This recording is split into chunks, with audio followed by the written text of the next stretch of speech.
Marco Polo was born January 8, 1254, and raised in a wealthy merchant family in Venice, Italy.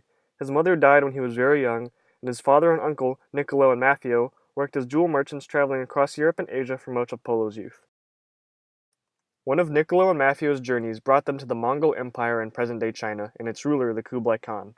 There, they joined a diplomatic mission of the Kublai Khan's court. The Khan expressed his interest in Christianity and requested that the Polo brothers return with 100 priests and a collection of holy water. Now 17, Marco set out with his father and uncle on their return to the Khan's empire. However, they were unable to recruit the 100 priests requested of them and left with only 2, both of which, after getting a taste of the journey, turned back towards Venice.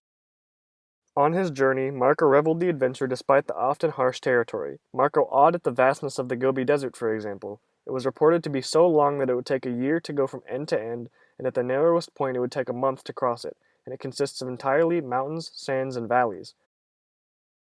After 4 years of travel, the Polos reached China and the Kublai Khan, who resided at his summer palace in Jiandu, located about 200 miles northwest of his winter quarters in modern Beijing.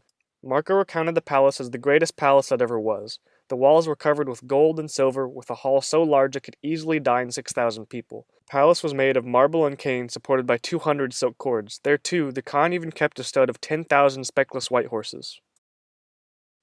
Marco was a gifted linguist and a master of 4 languages. The Kublai Khan found interest in the Italian and eventually employed him. Marco was appointed to a high post in the Khan's administration. He was then sent on special missions in China, Burma, and India, all places that had never been seen by Europeans. Marco went on many journeys to describe the Kublai Khan's empire, including its people, ceremonies, hunting, and religion. Along his journeys, Marco encountered Christianity, Judaism, Islam, Hinduism, and Buddhism. While traveling in China, Marco experienced Nestorian, Armenian, Jacobite, and Gregorian Christianity. In Jerusalem, he discovered Judaism, where he met scribes who taught him about the language, religion, and people. In Saudi Arabia, Marco found Islam, where he applauded their agricultural systems and art.